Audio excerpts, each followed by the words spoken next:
Vamos lá. Nós vamos então para o nosso estudo de hoje do livro Crônicas de Além Túmulo, de Humberto de Campos, psicografia do Chico. Temos hoje duas crônicas, né?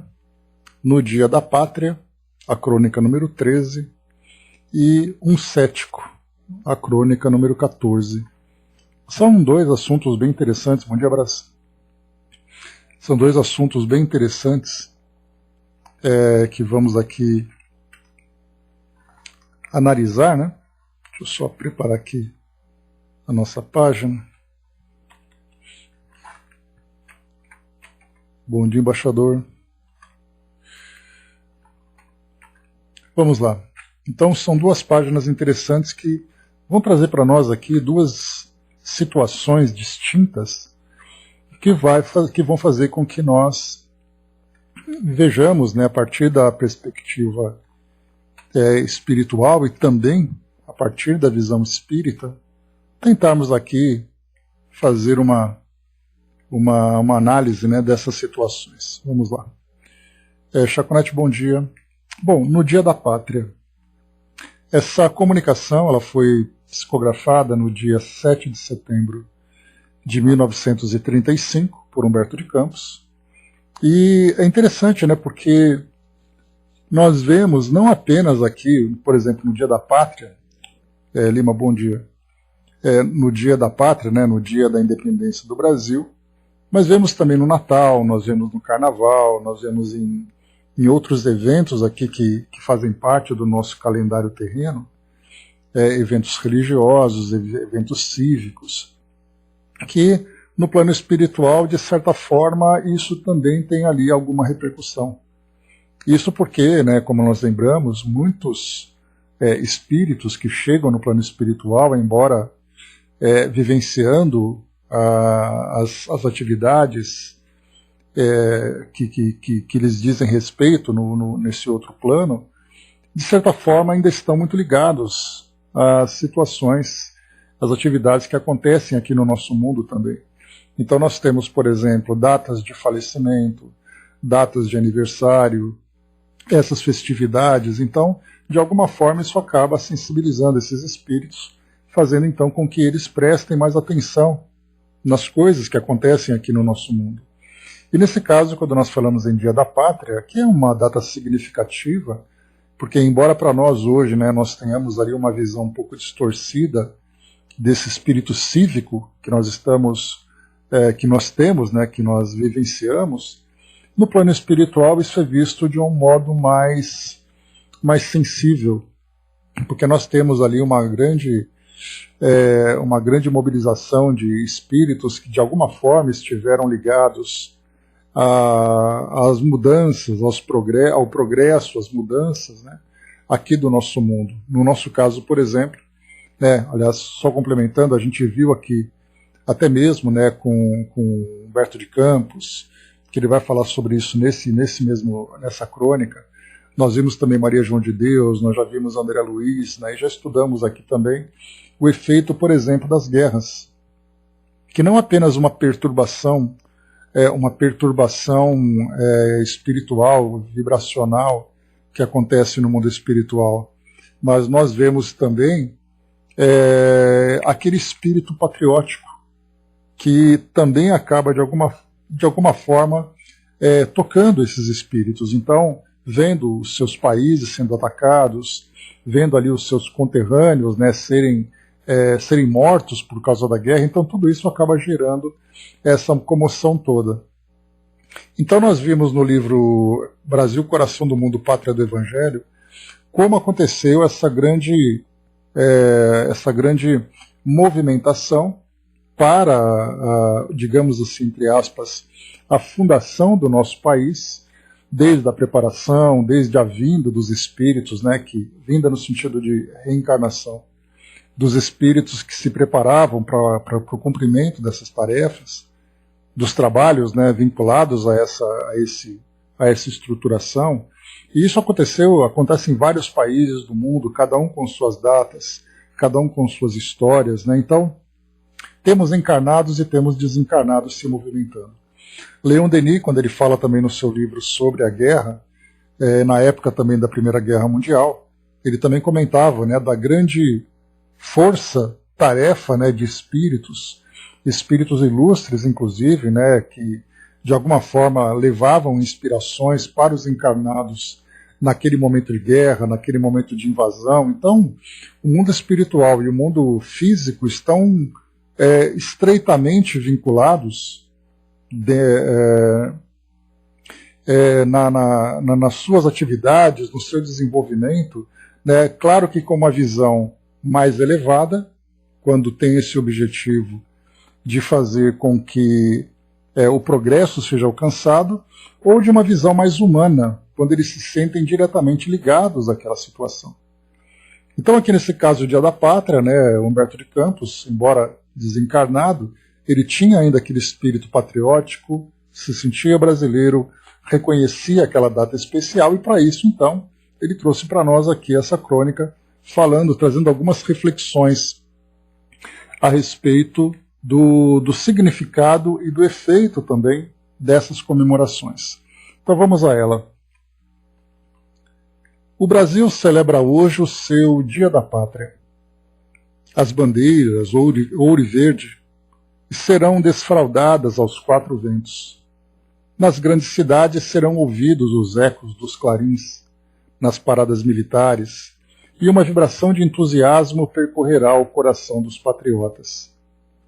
Sei também que muitas personalidades desencarnadas, que antigamente lutaram pela organização da nacionalidade, hoje se voltam para São Sebastião do Rio de Janeiro, onde pretendem participar das cerimônias comemorativas. Muitos chefes tapuias e tupis, legítimos donos da terra conquistada pelos portugueses, ainda no espaço não desdenharão igualmente de passear os olhos pelo cenário de suas passadas existências, recordando hoje as tabas solitárias, os seus costumes, que os brancos perverteram, a imensidade das selvas e as belezas melancólicas das suas praias desertas. Todavia, lembrando Pai Colás, codinome de Villegagnon, aqui depois eu comento sobre ele, reconhecerão alguns benefícios de sua influência ao lado de seus inumeráveis defeitos. Hão de contemplarem levados a Avenida Central, a Avenida Atlântica, a Praia de Copacabana, o Russell, o Leblon, as obras de saneamento e o casarido imenso da cidade maravilhosa, derramando-se pelos vales, pelas serras e planícies, numa alucinação de progresso vertiginoso. Os homens e os espíritos desencarnados se reunirão celebrando a data festiva.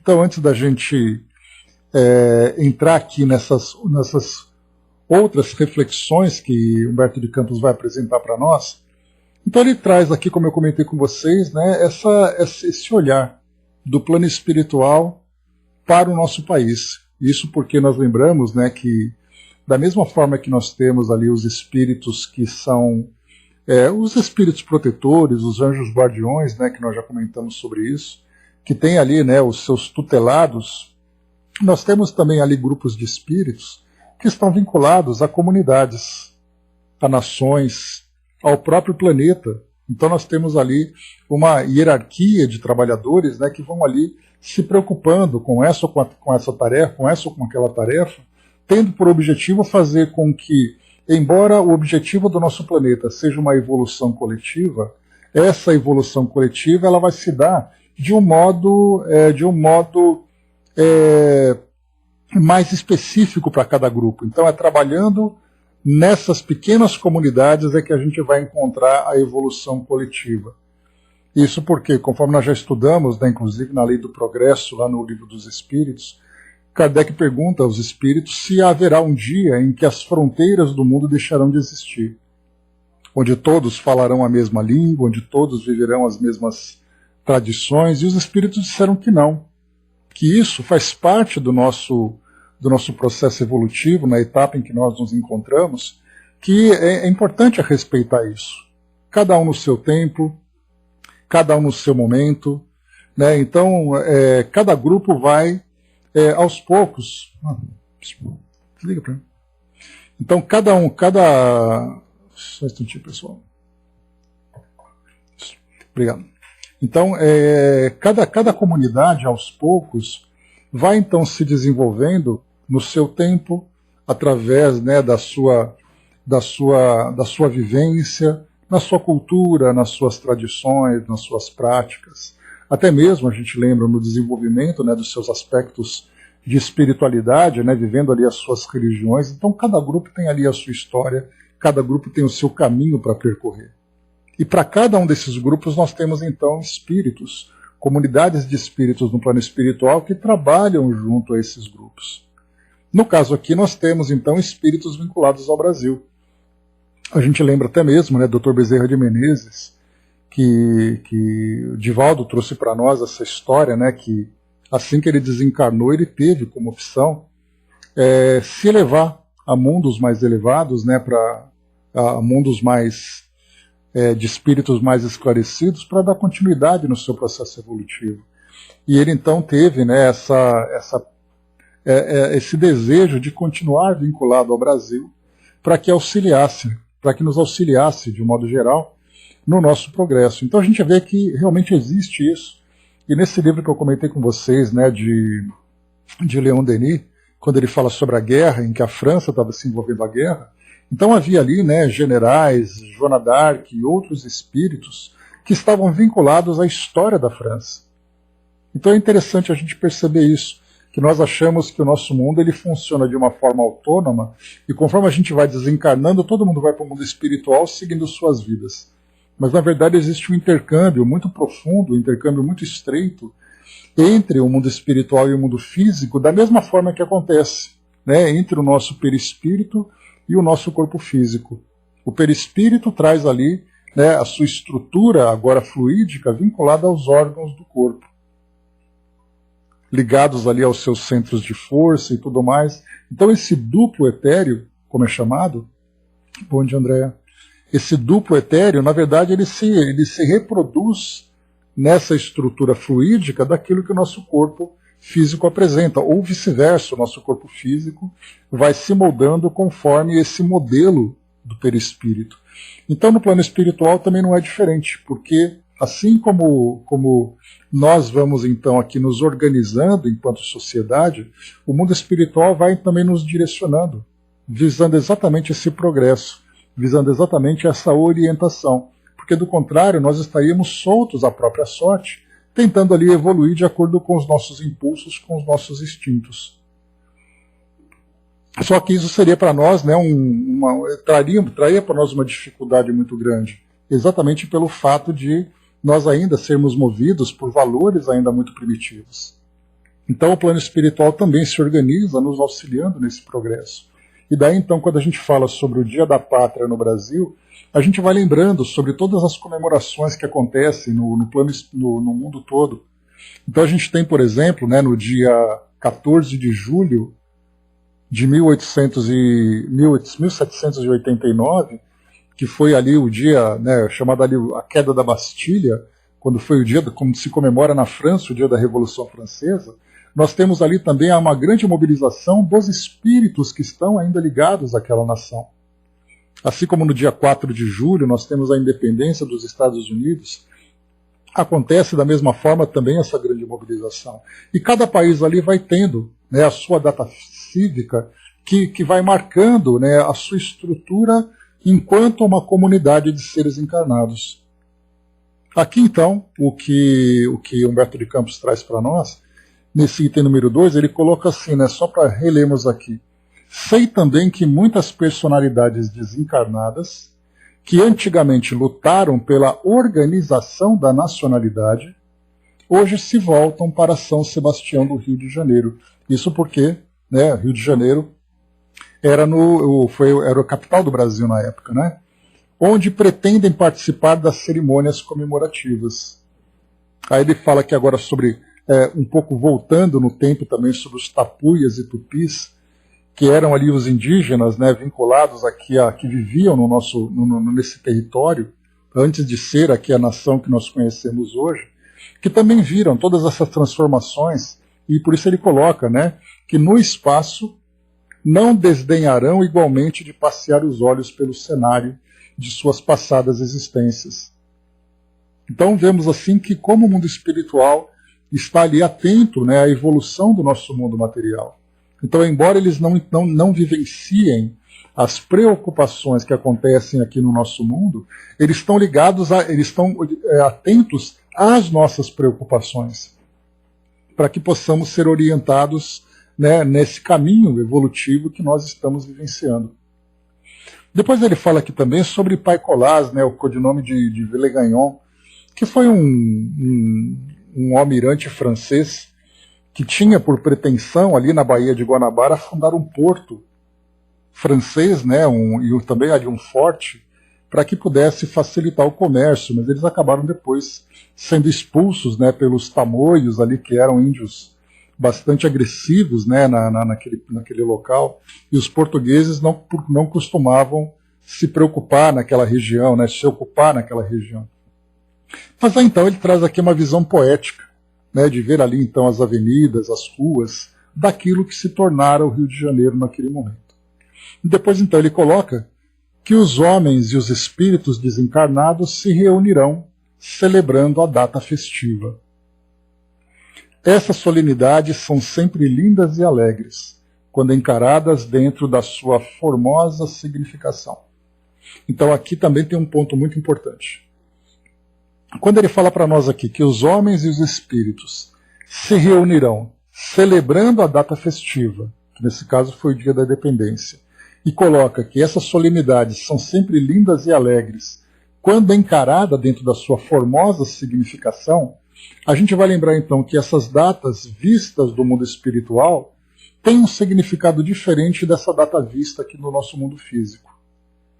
Hoje, por exemplo, quando nós estamos ali com aquele espírito de nacionalismo ou de nacionalidade, né, exacerbado, por causa dessas diferenças políticas, diferenças de opiniões, ideologias que vão dividindo cada vez mais o nosso país, enquanto nós pegamos, por exemplo, numa data festiva como 7 de setembro, onde nós temos muitas manifestações políticas, grupos entrando em conflito, né, tentando ali alcançar poder, essas coisas todas, no mundo espiritual isso é visto de um modo mais poético. Vendo ali toda aquela trajetória, olhando para o passado, vendo aqui o presente que nós estamos vivendo, projetando para o futuro, para ver tudo aquilo que nós podemos alcançar, né, enquanto nós aqui estamos vivendo nesse formigueiro aqui os nossos conflitos do cotidiano. Então isso muda bastante, por isso que Humberto de Campos, nas suas crônicas anteriores, ele comentava que muitas preocupações que nós temos aqui no nosso mundo hoje não tem qualquer significado no plano espiritual, pelo menos nas conversas mais elevadas. Enquanto muitos espíritos desencarnam querendo saber, né, como a gente comentou outra vez, quem ganhou aquela eleição, quem é o partido mais forte, quem que está no poder e tudo mais, no plano espiritual tudo isso se desenvolve no campo das ideias. E tem até aquela expressão que eu comentei com vocês, né? Mentes pequenas falam de pessoas, mentes médias falam de eventos, somente as mentes grandes falam de ideias. Então no plano espiritual nós vamos encontrar exatamente isso, aqueles espíritos ainda muito ligados ao mundo material vão falar de pessoas, quem ganhou, quem perdeu, quem fez, quem aconteceu. Aqueles médios vão falar de eventos, né? Você viu a eleição, você viu aquela competição, você viu aquela situação? E as mentes elevadas vão falar qual é o significado de tudo isso. De que forma que isso foi desenvolvido, qual é o objetivo a ser alcançado. Então a gente vê assim como as conversas são diferentes dependendo do nível de consciência de cada espírito e também do seu grau de desenvolvimento. Aqui então essa data festiva do 7 de setembro tem uma formosa significação. Então por isso no plano espiritual se vê exatamente isso. O significado de mais um ano dessa liberdade que foi alcançada, e temos ainda tanto trabalho dentro do campo social, dentro do campo político, do campo tecnológico, mas principalmente no campo espiritual. E ele continua. As pátrias devem ser as casas imensas das famílias enormes. Olha que bacana isso que ele coloca, né? Então as pátrias, na verdade, enquanto uma nação, ela deve ser vista como a habitação de uma grande família. E não simplesmente ter preocupação com fronteiras, quem vai ficar no poder, quais são ali as oposições que existem dentro da filosofia, dentro da política e tudo mais. Então cada pátria, cada país representa, na verdade, ali uma grande família, uma grande comunidade, uma coletividade de espíritos que trazem ligações, que trazem afinidades. E ele coloca, unidas fraternalmente, quer dizer, se estivessem unidas fraternalmente, realizariam o sonho da Canaã das Escrituras na face da terra. Essa Canaã, que é a terra prometida das Escrituras, seria aí o local onde todos os filhos da terra se direcionariam para aquele local para viver exatamente essa harmonia, para viver exatamente essa comunhão com Deus. Mas é claro que Humberto de Campos vai trazer para nós uma ressalva. Ele vai dizer, contudo, quanto mais avançou a civilização nas suas estradas, mais o conceito de pátria foi viciado na essência da sua legítima expressão. Ou seja, enquanto a infraestrutura foi se desenvolvendo, ampliando o seu território, modernizando a sua estrutura, melhorando as suas fronteiras e tudo mais, o conceito de pátria, no sentido de uma grande família, ele acabou sendo viciado. Porque aquela grande família, naquela casa imensa, como Humberto de Campos traz para nós, e dentro dessa casa imensa, as pessoas estão ali disputando quem que vai ficar com o melhor quarto, quem vai estar no poder, quem vai se sentar naquela posição de qual mesa, quem vai ter o controle remoto, quem vai ter a chave da geladeira, sabe aquelas coisas bem típicas, né, de famílias que vivem ali um eterno conflito. Então, enquanto nós nos desenvolvemos em termos de estrutura, nós vamos, na verdade, nos degenerando no sentido de uma sociedade espiritual. Porque nós temos a sociedade terrena e a espiritual. A terrena ela vai ali brigando no seu dia a dia para tentar se estruturar, enquanto a sociedade espiritual parece que ela fica estagnada. Nós vemos indivíduos evoluindo individualmente, mas nós não vemos uma evolução coletiva. É claro que o coletivo vai receber o efeito, vai sofrer o efeito dessa evolução individual. Mas como a própria ideia mostra para nós, essa evolução individual faz com que cada indivíduo se desenvolva a partir dos seus próprios esforços, a partir dos seus próprios interesses.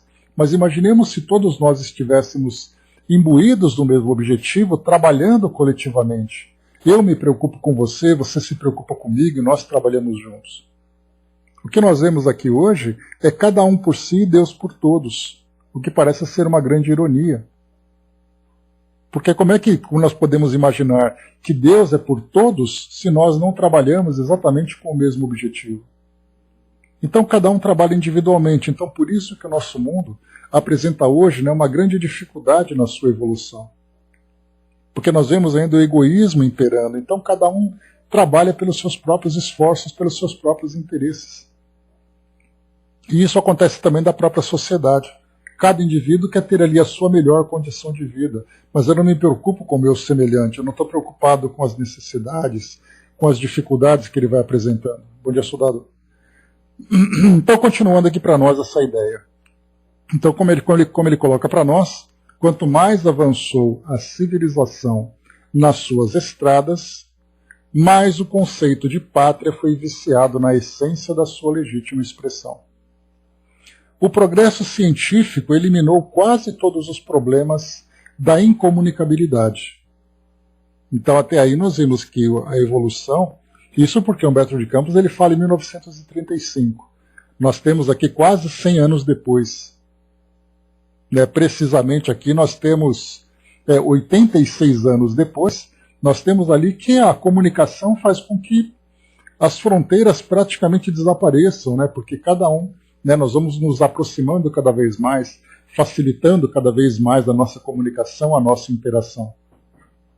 Então, se ele coloca que o progresso eliminou quase todos os problemas de incomunicabilidade, nós podemos dizer que hoje realmente falta muito pouco para que tudo isso seja completamente solucionado, né? E essa ideia da globalização mesmo. hoje cada vez mais intensa. Bom dia, Masa. A radiotelefonia fez do planeta uma sala minúscula, onde os países conversam como as pessoas. Quer dizer, radiotelefonia, né? Olha onde nós estamos hoje, né? Os paquetes para as viagens transoceânicas, paquetes são grandes navios, né? Os paquetes para as viagens transoceânicas são cidades flutuantes, como hífens gigantescos, unindo os povos. As máquinas aéreas aperfeiçoadas e admiravelmente dispostas sulcam os ares devorando as distâncias. Mais uma vez aqui, ele fala, né, dos navios, ele fala das máquinas aéreas de 1935, né? Hoje nós já estamos aí preparando o turismo espacial. Então hoje mais ainda, né, a mobilidade no mundo hoje muito facilitada e muito acessível também. Por toda parte rasgam-se estradas. Há uma ânsia de comunhão em todas as coisas. Tudo tende a unir-se, aproximando-se. Então é exatamente essa ideia de estarmos ali cada vez mais unidos através desses recursos tecnológicos, dos recursos da infraestrutura, né? Então, apesar do que Humberto de Campos mostra para nós, da forma como o nosso mundo vem se estruturando, pelo menos em termos materiais, né, com mobilidade urbana, mobilidade mundial, nós falamos sobre a tecnologia aproximando cada vez mais os povos e as próprias nações, nós falamos sobre a ciência, né, altamente ativa nesse processo, trazendo para nós toda a modernidade em todas as áreas. Apesar de tudo isso, entretanto, diz aqui Humberto de Campos, nunca as pátrias estiveram tão afastadas umas das outras como agora. Jamais se fez uma apologia tão grande da política de isolamento. As pátrias andam esquecidas de que a existência depende de trocas incessantes. Os maiores desequilíbrios financeiros e econômicos são infligidos às nações no seu egoísmo coletivo. Deslumbrada num período esplendoroso de sua evolução e sentindo-se no limiar de transformações radicais em todos os setores de sua atividade, a sociedade humana escuta a voz dos seus gênios e dos seus apóstolos, desejando eliminar as fronteiras de todos os matizes que separam os seus membros, fundindo-se nesse abraço de unidade que ela começa a compreender. Mas a política representa o passado multimilenário. Os governos se concentram à base da força e o antagonismo que impera entre todos os elementos da atualidade, apresenta um espetáculo interessantíssimo. Todos os pactos de paz são mentirosos. Haverá maior contradição que a de um instituto de paz, que deve ser pura e espontânea, guardado por exércitos armados até os dentes?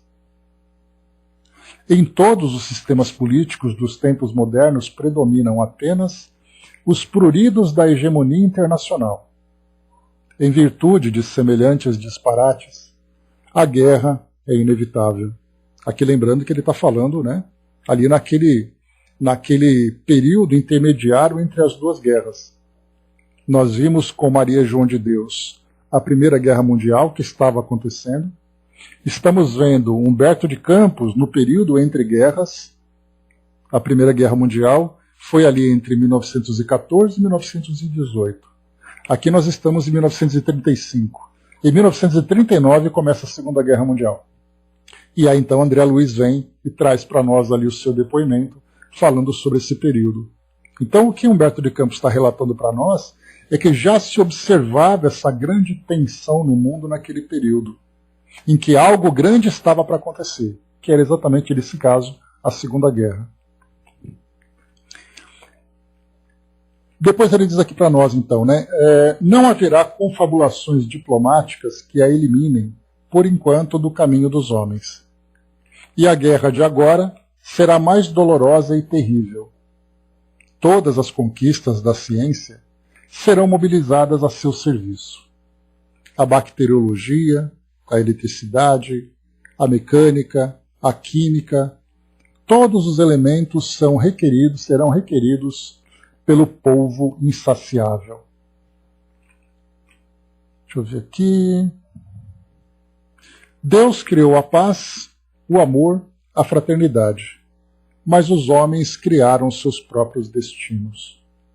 Confundidos no labirinto de suas maldades, só têm podido iluminar os caminhos da vida com os fachos incendiados da morte. Na atualidade, a guerra das pátrias representa a guerra dos sentimentos, porque uma nova era de fraternidade cristã desabrochará dos horizontes do mundo. Todos os espíritos falam nessa renovação, e ela aparecerá clareando o dia novo da humanidade.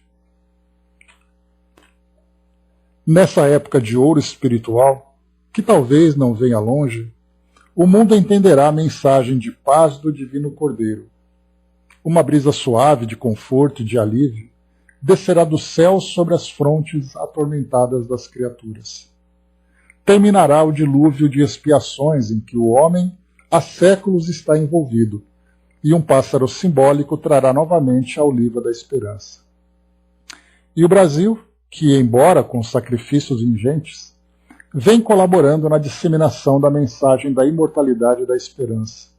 Nessa era nova, entoará com as nações irmanadas o hino da paz, compreendendo pela evolução moral dos seus filhos a beleza maravilhosa da pátria universal. Então, Humberto de Campos fecha aqui. Vou comentar um pouquinho mais sobre esse trecho final que ele apresenta para nós, porque é algo, embora dentro daquele período, né, de entreguerras, nós temos ali algo muito interessante da nossa atualidade. Antes, porém, né, Javi Ju trouxe para nós aqui, querido amigo do mundo espiritual, seja bem-vindo sempre, trouxe para nós aqui uma mensagem, vamos a ela. Somos indígenas, silvícolas, somos o homem da terra, somos o nascimento dessas cidades, somos o verde das palmeiras que cobriam nossas ocas, somos o amarelo do ouro que sabíamos da sua riqueza e beleza. Somos o azul desse céu iluminado no dia e na noite, onde o sol era saúde e a lua era descanso. Somos o branco da nossa vida, onde o tempo mostra aquele nobre que veio e nos tomou a nossa posse, a nossa vida, a nossa essência. Somos, na verdade, essa bandeira que grita para que nossas florestas cresçam e não caem e gritam como com máquinas ferozes, com o fogo ardente que quente dilui o nosso alimento, por exemplo. Somos o índio que pede a paz, que pede respeito, que vive chorando, reclamando aos poderosos, que nos mantenham quietos na nossa casa, no nosso leito, na nossa melhor bandeira, que é a nossa selva. Colorida, florida e destruída pelo tempo de tantos que ainda não entendem que a vida está aqui, na mata que morre aos poucos, nossos alimentos que secam ao fogo. Deixem a vida da terra em paz. Deixem que nós cuidemos do nosso solo, de nossas vidas. Respeite o índio que aqui chegou primeiro e não pode viajar nessa destruição aos nossos olhos. Selva brasileira, solo fértil, da nossa pátria, da nossa vida, dos nossos índios do Brasil. Então, Javi Ju, bom dia em Tupi-Guarani. Então, muito bom dia, querido irmão, que trouxe para nós essa mensagem tão bacana, né? tão bela, que mostra, infelizmente, uma triste realidade daquilo que nós estamos vivendo hoje, né? Onde, infelizmente, da mesma forma que nós vemos essa degeneração do sentido da pátria que nós conversamos, e vemos também essa degeneração das nossas instituições, vemos também até mesmo nisso, né, nessa estrutura da nossa própria terra, da vida daqueles que dependem dessa terra, daqueles que cuidam dessa terra. daqueles que nasceram dessa mesma terra. Né? Então, muito bacana aqui essa mensagem, muito obrigado mesmo. E aqui traz para nós, como complemento, Buri Professor, como complemento, quando Humberto de Campos disse para nós aqui em cima, nesse trecho, deixa eu voltar aqui onde ele coloca isso, quando ele fala para nós aqui sobre... Está aqui, ele diz assim, ó, muitos dos chefes tapuias e tupis, legítimos donos da terra conquistada pelos portugueses, ainda no espaço não desdenharão igualmente de passear os olhos pelo cenário de suas passadas existências, recordando hoje as suas tabas solitárias, os seus costumes, que os brancos perverteram, a imensidade das selvas, as belezas melancólicas de suas praias desertas. Né? Então, desse trecho aqui, que trouxe para nós certamente a inspiração para essa mensagem, e a gente vê exatamente isso, né? Porque é poético, né, para Humberto de Campos falar sobre tudo isso, mas a gente vê de uma forma muito mais clara e muito mais objetiva e legítima a visão de alguém que viveu essa realidade. Né? Então, como tivemos aqui a participação desse irmão que trouxe para nós, né, essa mensagem, né, e traz exatamente a vida como indígena, fala exatamente com conhecimento de causa. Não é aquele que de fora tenta defender, mas é aquele que de dentro, né, fala dessa realidade. Então isso traz para nós uma inspiração muito forte de vermos realmente de que modo a nossa sociedade tem se degenerado, tem se desvirtuado, tem se desviado do principal objetivo de todos nós estarmos aqui encarnados com esse objetivo de crescermos coletivamente. Então essa mensagem, a gente vê que como ela mexe com a gente, né? Um texto no Dia da Pátria, a representação do que é a celebração de um dia da pátria no Brasil, que é o dia da independência do Brasil, mas visto isso agora do mundo espiritual, não visto aqui para nós hoje. Que quando nós temos as nossas celebrações, como eu comentei, nós temos ali as movimentações sociais, os gritos, né, da sociedade, a mobilização política, vemos ali ideologias se manifestando, então perdendo o verdadeiro sentido do que significa exatamente esse dia de celebração, vendo essa evolução.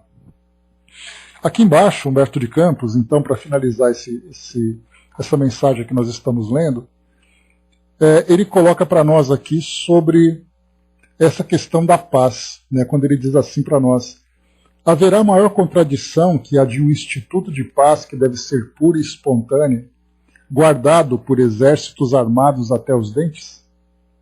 Eu tinha lido essa mensagem na última terça-feira para o caso de nós terminarmos as duas mensagens previstas para aquele dia e termos já uma terceira pronta, né, para darmos sequência. E aí então eu li esse trecho e ele me chamou muito a atenção, porque atualmente nós estamos tendo uma reunião do G7, né, aquela reunião dos países, dos 7 países mais ricos do mundo, ou pelo menos ali que mostram ali um certo poder, uma certa influência. E os jornais têm mostrado, a partir ali de uma visão mais especializada, né, daqueles estudiosos do assunto, dessa geopolítica mundial, uma tensão que vem acontecendo, quase que um reviver daquilo que foi vivido aqui no nosso mundo nas décadas de 50 até 70, quando nós tivemos ali a Guerra Fria, quando o mundo se encontrava polarizado entre os Estados Unidos e a União Soviética, com armas nucleares e tudo mais. Inclusive nós vimos até isso lá no Pinga Fogo, quando nós estudamos com o Chico, né, o Pinga Fogo de julho de 1971, quando o Chico comentava, né, a partir de uma pergunta que foi feita, sobre as ameaças nucleares, né, então tudo aquilo que vinha acontecendo naquele período. E aí foi quando então o Chico trouxe para nós aquela resposta, que o plano espiritual estava ali muito atento a tudo aquilo que acontecia, e que ações muito impactantes seriam tomadas no plano espiritual, que de alguma forma afetariam aqui o nosso mundo. E aí então foi dado, a partir das rogativas dos espíritos vinculados aqui ao nosso planeta, foi dado então aquela moratória de 50 anos. Você se lembra que nós falamos sobre tudo isso, né? Então que nós teríamos um prazo de 50 anos para fazer ali o reajuste das nossas condutas, das nossas ideias, para evitar que uma catástrofe de proporções inimagináveis para nós, no caso de uma guerra nuclear, afetasse a trajetória do nosso planeta como um planeta de provas e expiações, evoluindo, né, para esse mundo de regeneração. Então ações seriam tomadas. Quais seriam as ações a gente não sabe. Mas dá para ter uma ideia. Por exemplo, a gente lembra que Kardec ele traz para nós, na Revista Espírita, um dos... Eu não me lembro o nome do espírito agora. Está na ponta da língua aqui, mas eu não estou lembrando agora o nome dele. Mas ele era um colaborador, se eu não me engano, de Bruxelas, lá na Bélgica. Ele era um colaborador da Sociedade Parisiense. Mas ele era um colaborador muito exaltado. Então, algumas vezes, ele escrevia coisas, fazia comentários que poderiam, ao invés de ajudar a doutrina espírita, ele poderia prejudicar. E aí, então, Kardec comentou que foi feita uma antecipação da desencarnação dele. Ou seja, fizeram com que ele retornasse antes do tempo para evitar que ele trouxesse prejuízo para esse projeto que estava sendo implantado aqui no nosso mundo. Então, se isso foi possível naquele momento com o indivíduo, a gente pode imaginar o que aconteceria no nosso mundo, com pessoas, com comunidades e tudo mais, para evitar que aquela tragédia acontecesse. Na atualidade, então, voltando aqui para essa nossa realidade, com esse encontro de líderes mundiais, existe ali uma nova tensão acontecendo. Estados Unidos e Rússia, Estados Unidos e China, lembrando ali sobre Guerra Fria, né? Eles falam que é uma segunda Guerra Fria que vem acontecendo. Né? Não é Delane, não, era um... Eu vou pegar depois aqui, eu passo para vocês, Elcio. Está na ponta da língua aqui. Ele está até na revista, estudando no livro O Céu e o Inferno, lá na seção dos Espíritos Felizes. Depois é só pegar o nome dele lá, que me fugiu mesmo o nome agora. Mas ele era contemporâneo de Kardec. Então, nesse período de Guerra Fria, a gente tem visto guerra cibernética, a gente vê a China, por exemplo, criando no espaço uma estação espacial, lembrando aquela corrida espacial da época da Guerra Fria. Então, quer dizer, isso se encaixa exatamente naquilo que nós estamos falando. A maior contradição que há de um instituto de paz, que deve ser pura e espontânea, guardado por exércitos armados até os dentes? Então é o que nós estamos vivendo hoje. Então, longe daquela paz que todos nós desejamos, aquela paz pura e espontânea, nós vemos hoje esses acordos de paz, mas cada um ali segurando, né, nas costas a arma, enquanto que a outra mão ele aperta a mão do seu, né, do seu par, digamos assim, né? E aqui embaixo, só para a gente finalizar, ele coloca para nós então que Deus criou a paz, o amor, a fraternidade, mas os homens criaram os seus próprios destinos. Confundidos no labirinto de suas maldades, só têm podido iluminar os caminhos da vida com os fachos incendiados da morte. Olha que expressão forte que ele usa, né? Então, em vez de nós usarmos a luz do amor, da paz e da fraternidade, nós usamos a luz das fogueiras da morte. Dr. Vinhal, não, outra pessoa, ele não era médico. Ele é uma outra pessoa. E aí, então, ele vai falando sobre a expectativa da guerra e tudo mais. E o que ele coloca, aqui para finalizar esse artigo, nessa época de ouro espiritual, então olha que interessante a expressão também utilizada, época de ouro espiritual, é aquela época em que a doutrina espírita começava de fato a florescer. Né? Ou melhor, começava ali, mas essa época que todos nós desejamos, em que a humanidade realmente se mostra espiritualizada, por isso ele coloca, nessa época de ouro espiritual, que talvez não venha longe, o mundo entenderá a mensagem de paz do Divino Cordeiro. Ou seja, algo que estava para acontecer. Terminará o dilúvio de expiações em que o homem há séculos está envolvido. e um pássaro simbólico trará novamente a oliva da esperança. Aqui também uma imagem bonita, né? O pássaro simbólico trará a oliva da esperança. Aquela mesma imagem, né, da Arca de Noé, daquele trecho, né? Também não. Quem dá mais? Quem dá mais? É o senhor Jobá, é o Jobá.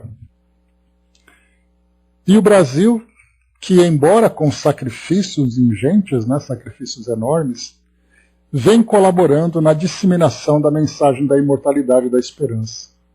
E aí, então vai trazendo para nós essa visão nova do mundo espiritual, e o Brasil se tornando ali um protagonista desse processo, fazendo com que a doutrina espírita seja disseminada entre as pessoas, embora ainda encontrando tantas resistências, né? Porque a impressão que nós temos é assim, Didma, muito bacana. A impressão que nós temos é que quanto maiores as dificuldades enfrentadas na nossa sociedade, mais as pessoas se agarram à sua fé.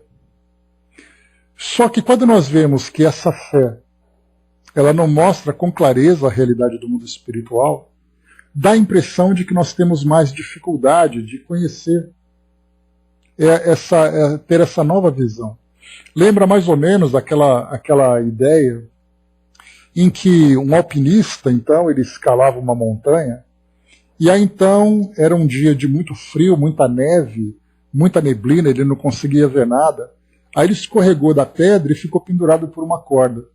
E aí então ele implorava por socorro, e vinha uma intuição para ele: corta a corda, corta a corda. E ele falava: não, eu não posso cortar, que eu vou morrer, tal, tal. Aí depois de um tempo passou, ele acabou morrendo ali pendurado, a neblina passou, e aí foram ver, ele estava a 1 metro do chão. E aquela intuição de cortar a corda, ele não cortava.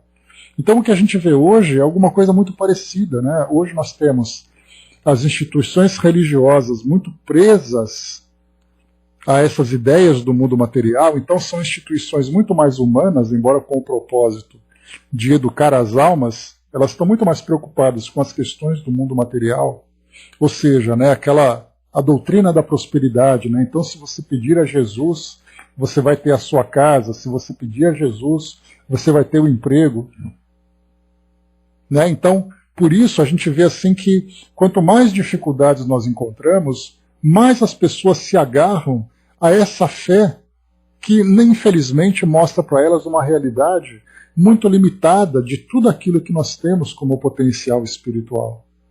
Então a doutrina espírita tem, na verdade, vem mostrando para as pessoas, através, né, dessas influências, através dessas sugestões sobre a reencarnação, sobre a continuidade da vida, sobre a nossa imortalidade. Então vem tentando mostrar para as pessoas que a fé ela pode ser vivenciada de um modo muito mais leve, sem essa preocupação toda que nós estamos vivendo.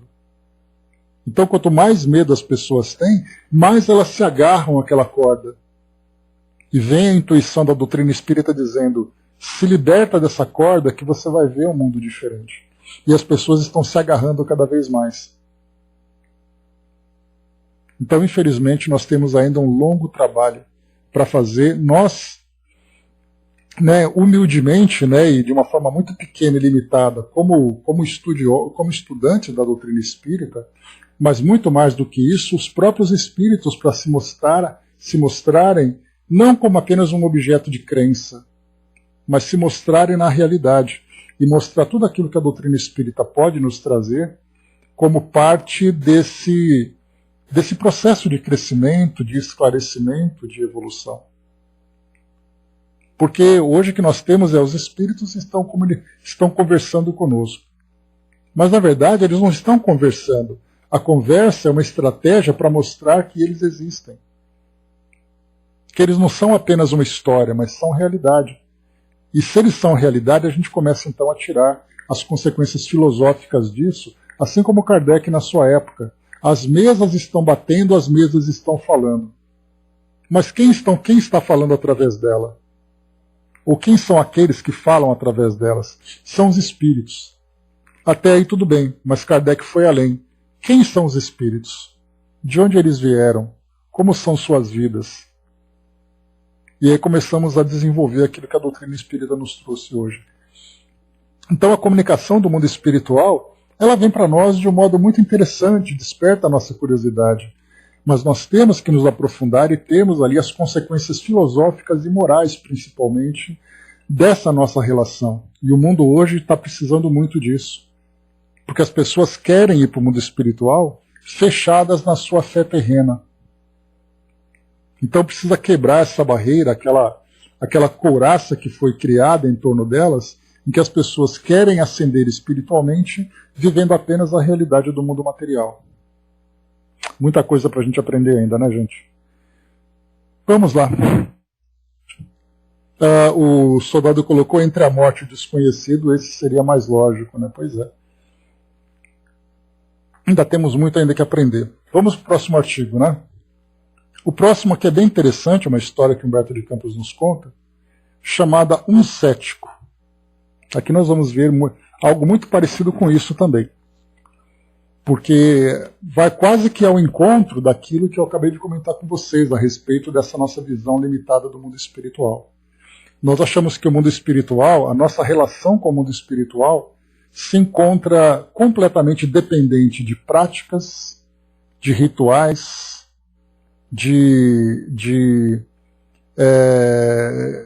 ambientes e hierarquias.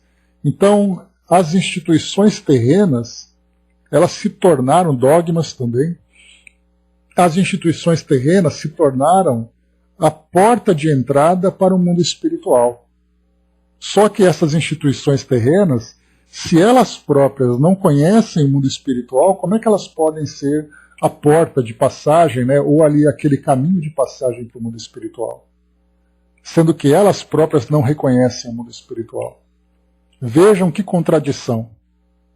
Eu quero ir para o céu através de uma instituição que não sabe o que é o céu. Céu entre aspas, né? Como ainda nós temos que transformar as nossas instituições e, consequentemente, transformar também as nossas ideias. E essa mensagem ela vai ao encontro dessa ideia para ilustrar. Um cético, vamos a ela. Então, virando completamente a página, mudando de assunto, que agora é um assunto bem interessante também, embora curioso, né? Bastante triste, porque nós vemos bastante isso. Ainda não me encontro bastante desapegado desse mundo para que não me sentisse tentado a voltar a ele no dia que assinalou o meu desprendimento da carcaça de ossos. Se o 27 de outubro marcou meu ingresso no reino das sombras, que é a vida daí, isso porque 27 de outubro de 1886 foi quando Humberto de Campos reencarnou. Nascia Humberto de Campos. O dia 5 de dezembro representou a minha volta ao país das claridades benditas, cujas portas de ouro são escancaradas pelas mãos poderosas da morte. Aqui rapidamente, então, Humberto de Campos, ele nasceu no dia 25 de outubro de 1886, no Maranhão, e ele desencarnou no dia 5 de dezembro de 34, no Rio de Janeiro, né? Deixa eu ver aqui, que era então, né, o Distrito Federal na época, né, já que a capital era no Rio de Janeiro. Vamos lá.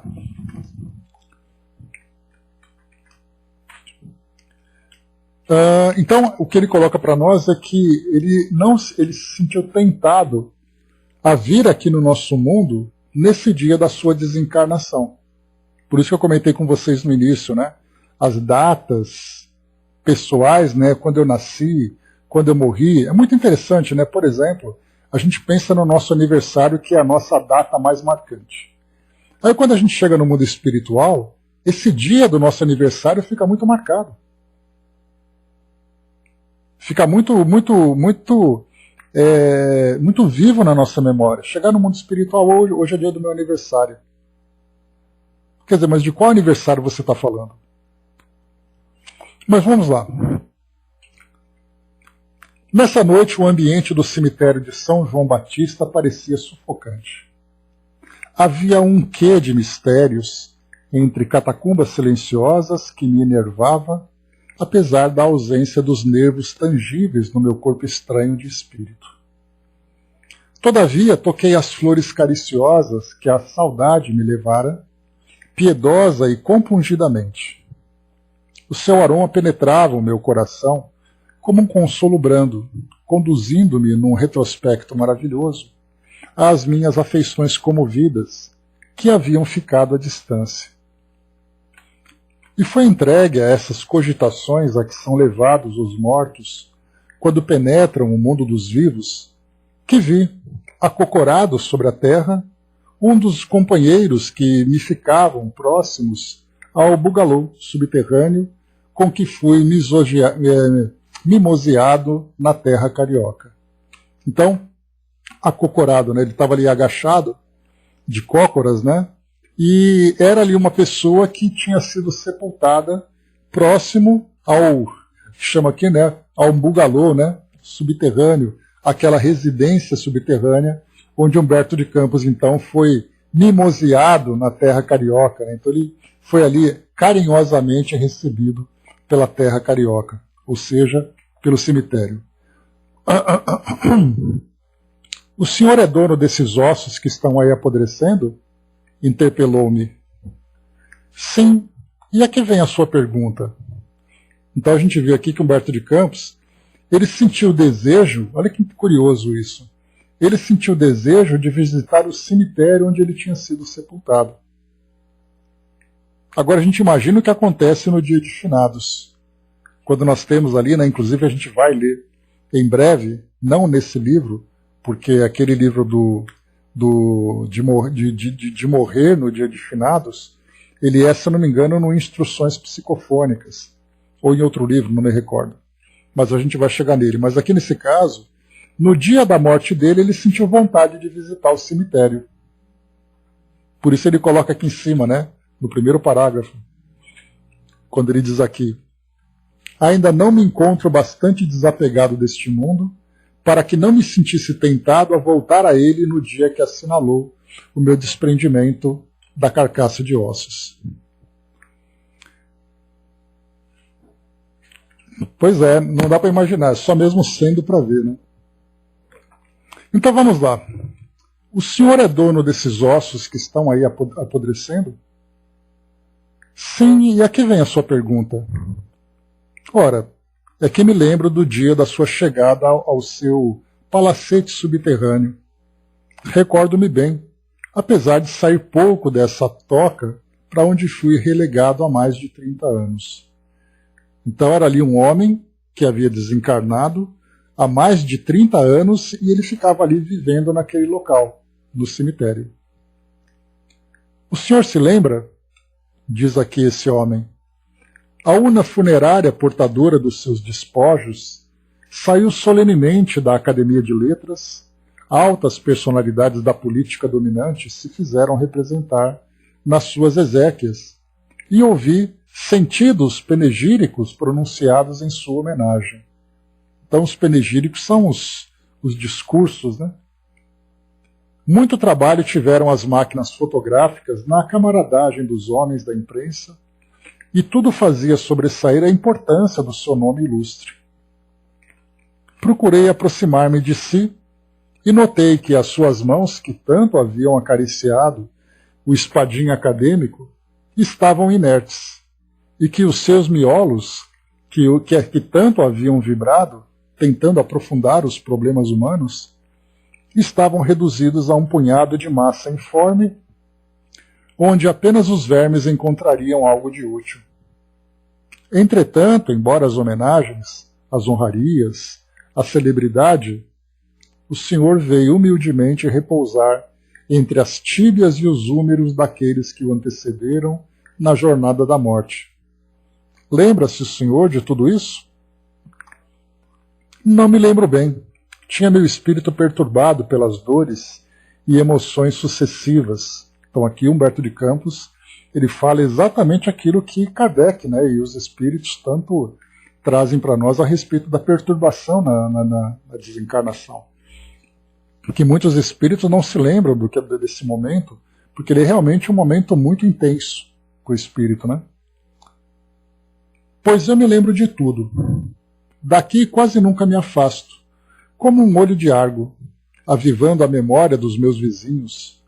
O senhor conhece as criptas de Palermo? Não. Pois nessa cidade, Palermo na Itália, né, que ele está falando? Pois nessa cidade os monges um dia, conjugando a piedade com o interesse, inventaram um cemitério bizarro. Os mortos eram mumificados e não baixavam à sepultura. Prosseguiam de pé a sua jornada de silêncio e de nudez espantosa. Milhares de esqueletos ali ficaram, em marcha, vestidos a seu tempo, segundo seus gostos e opiniões.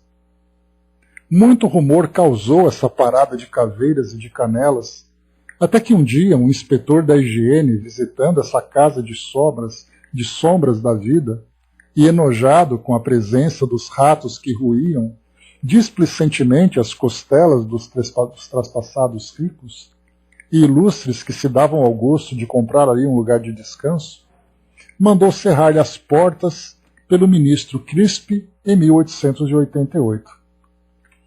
Ora bem, eu sou uma espécie dos defuntos de Palermo. Aqui estou sempre de pé, apesar dos meus ossos estarem dissolvidos na terra, onde se encontraram com os ossos dos que foram meus inimigos. A vida é assim, disse-lhe eu, né? Isso Humberto de Campos comentando, né? Mas por que se dá ao amigo a essa inglória tarefa na solidão em que se martiriza? Não teria vindo do orbe com bastante fé, ou com alguma credencial que o recomendasse a esse mundo, cujas fileiras agora integramos? Credenciais? Trouxe muitas. Além da honorabilidade de velho político do Rio de Janeiro, trazia as insígnias da minha fé católica, apostólica romana. Morri com todos os sacramentos da Igreja.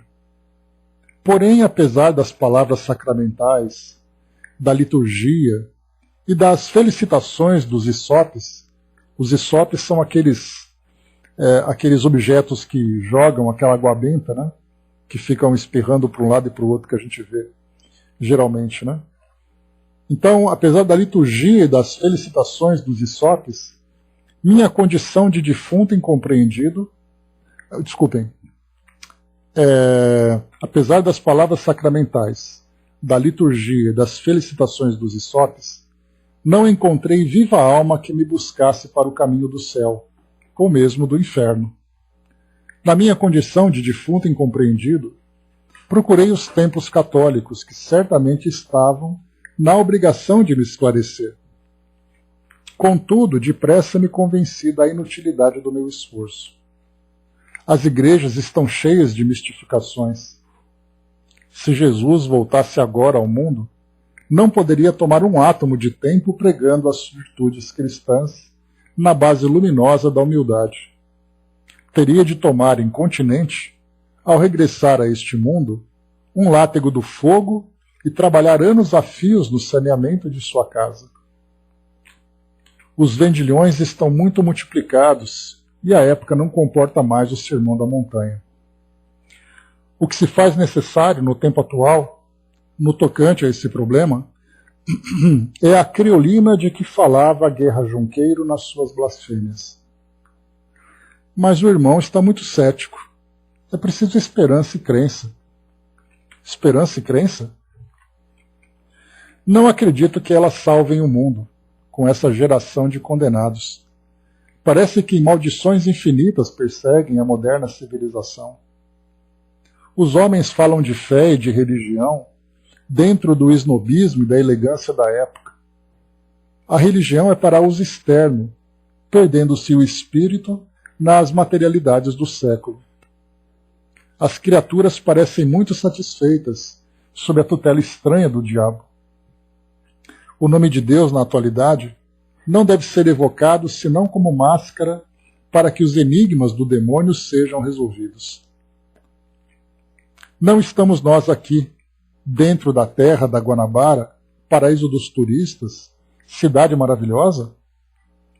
Percorra o senhor, ainda depois de morto, as grandes avenidas, as artérias gigantescas da capital, e verá as crianças famintas, as mãos nauseantes dos leprosos, os rostos desfigurados e pálidos das mães sofredoras, enquanto o governo remodela os teatros, incentiva as orgias carnavalescas e multiplica regalos e distrações. Vá ver como o câncer devora os corpos enfermos no Hospital da Gamboa. Ande pelos morros, para onde fugiu a miséria e o infortúnio. Visite os hospícios e os leprosários. Há de se convencer da inutilidade de todo o serviço em favor da esperança e da crença. Em matéria de religião, tente materializar-se e corra aos prédios elegantes e aos bangalôs adoráveis de Copacabana e do Leblon. Suba a Petrópolis e grite a verdade. O seu fantasma seria corrido a pedradas. Todos os homens sabem que hão de chacoalhar os ossos, como nós, algum dia. Mas um vinho diabólico envenenou no berço essa geração de infelizes e descrentes. Por que o amigo não tenta o espiritismo? Essa doutrina representa hoje toda a nossa esperança. Já o fiz. É verdade que não compareci em uma reunião de sabedores da doutrina, conhecedores do terreno que perquiriram, mas estive em uma assembleia de adeptos e procurei falar-lhes dos grandes problemas da existência das almas.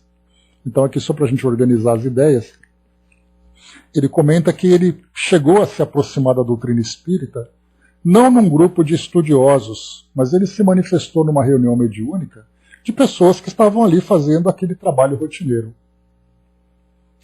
Exprobei os meus erros do passado, penitenciando-me das minhas culpas para escarmentá-los. Mostrei-lhes as vantagens da prática do bem como base única para encontrarmos a senda da felicidade, relatando-lhes a verdade terrível na qual me achei um dia com os ossos confundidos com os ossos dos miseráveis.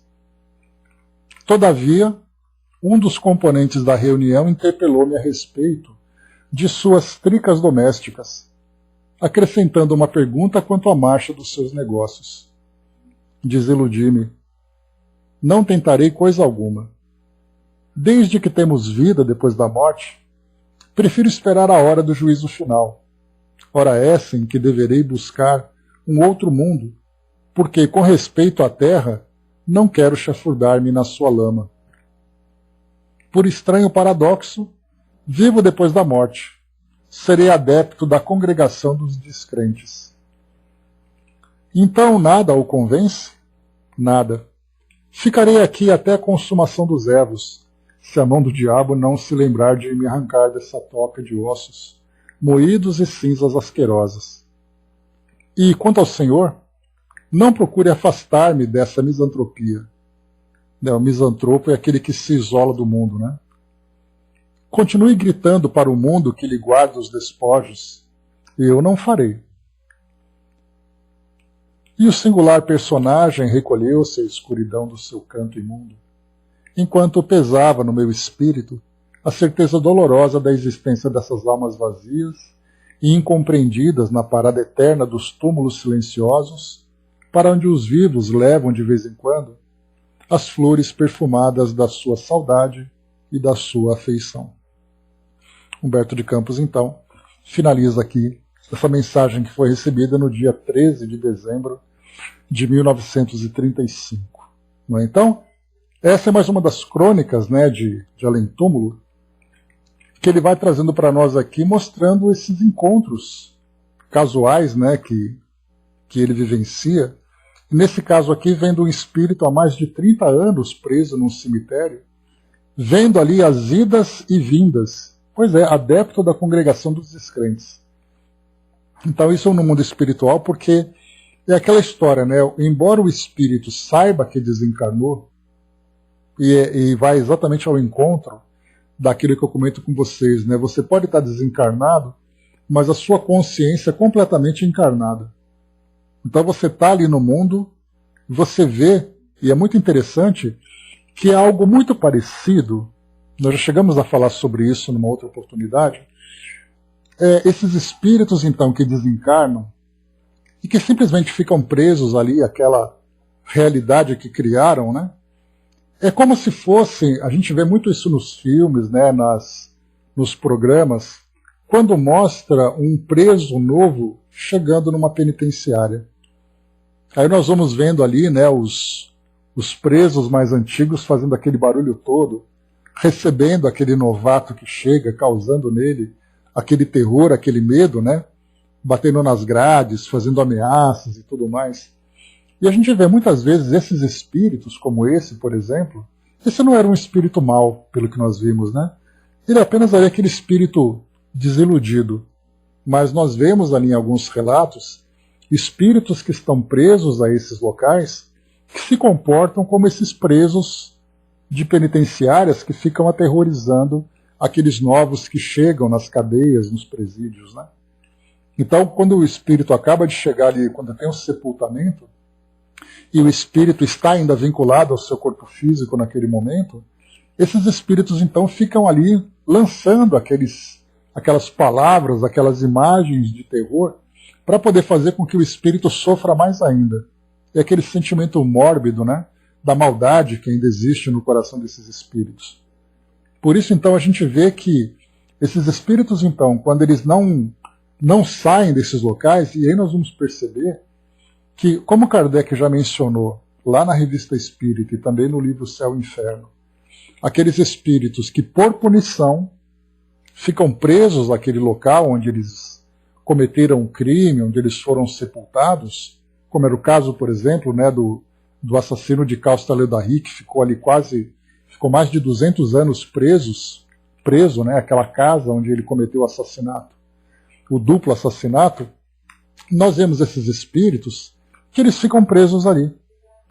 E eles não apenas não têm o livre-arbítrio violado por quererem ficarem presos ali, como também muitas vezes são colocados ali para ficarem naquele local até que as suas forças, as suas crenças, as suas convicções sejam completamente destruídas, para que ele possa retornar ao mundo espiritual, ou melhor, adentrar ao mundo espiritual agora com as ideias transformadas. André Luiz relatou isso para nós lá em Nosso Lar, que ele falava exatamente isso. Ele passou durante aquele quase 8 anos naquela imagem ainda que ele tinha dele próprio no mundo espírito, no mundo físico, como médico, como vivendo na sociedade e tudo mais. E depois, quando ele viu ali as suas forças chegarem no limite final ali, ele foi então acolhido. Então esses espíritos vão ficando,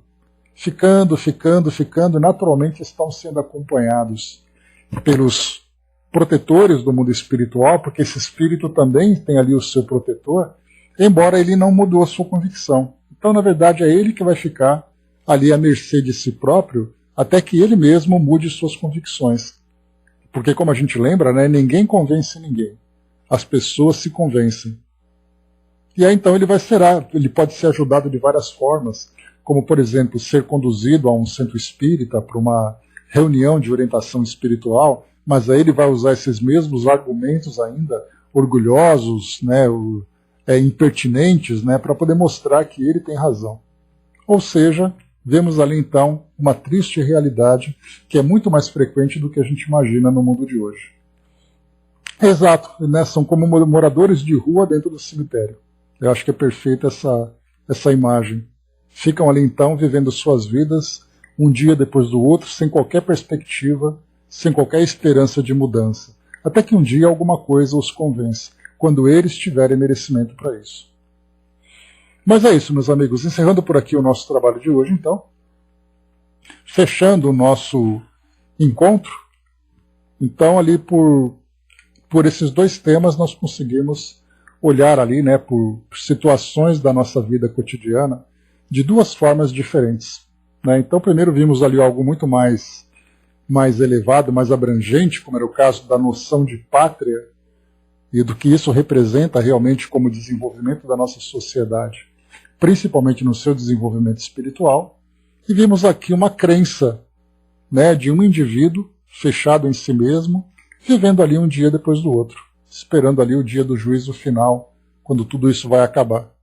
Né? Então, são 2 temas bem interessantes para nós. Nosso próximo encontro, então, temos ali mais 2,